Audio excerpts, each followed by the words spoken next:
not really dead. But it does take a lot of talented makeup artists on the set of Hawaii Five-0 to create this effect of death. From frozen bodies to severed heads, Y incisions and floating hands, the makeup department has their work cut out for them. Makeup under pressure is the only way we know how to do it. Jeff Don is the makeup department head. His team of artists averages 15 to 16-hour days. Typical day for us is getting up between 3 and 4 a.m. And then we go through an hour or two of makeup, getting the people to look beautiful or dirty or dead or scary or whatever we have to do. They're on set from sunrise to sunset to maintain the makeup during filming, and then Makeup removal can take up to an hour. If you have a large prosthetic with many pieces all over the face and body, it can take an hour. we spent several hours at base camp. There's only so much we can do to make a person look more gaunt.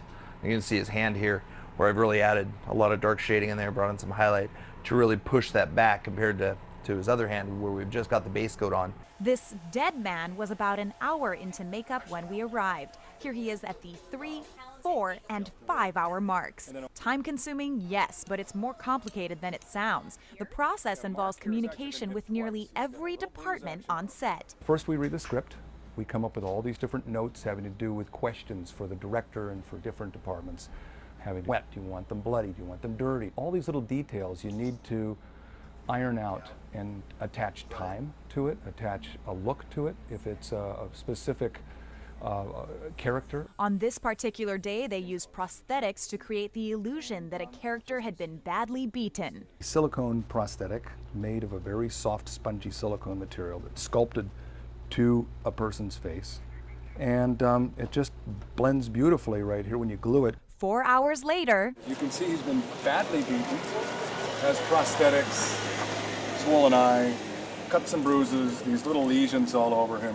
Jeff takes pictures to submit for approval from the producers. So everybody's in agreement that, this is the level of gore. The dead man also got a prosthetic, this one made out of fiberglass. What we have here is a replica of a leg. This is a replica of the skin that goes over the leg. This is made out of a gelatin material that's easily breakable. I could take this and tear it apart with my bare fingers. Makeup artists carefully duplicate the makeup on all 3 backups as well, just in case they need to reset the scene. But how do they know what this stuff looks like in the first place? We know from forensic study, we're always talking to people that are in forensics labs. We have very ghoulish books that show violence of homicide and things like that, which helps us. It also helps to have friends that are doctors and coroners. Sometimes I see stuff I really don't want to see, some stuff you really can't unsee.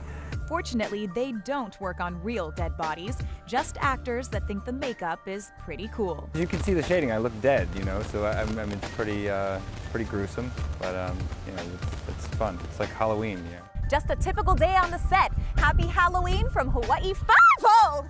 Reporting from Kualoa Ranch, Malika Dudley, Hawaii News Now.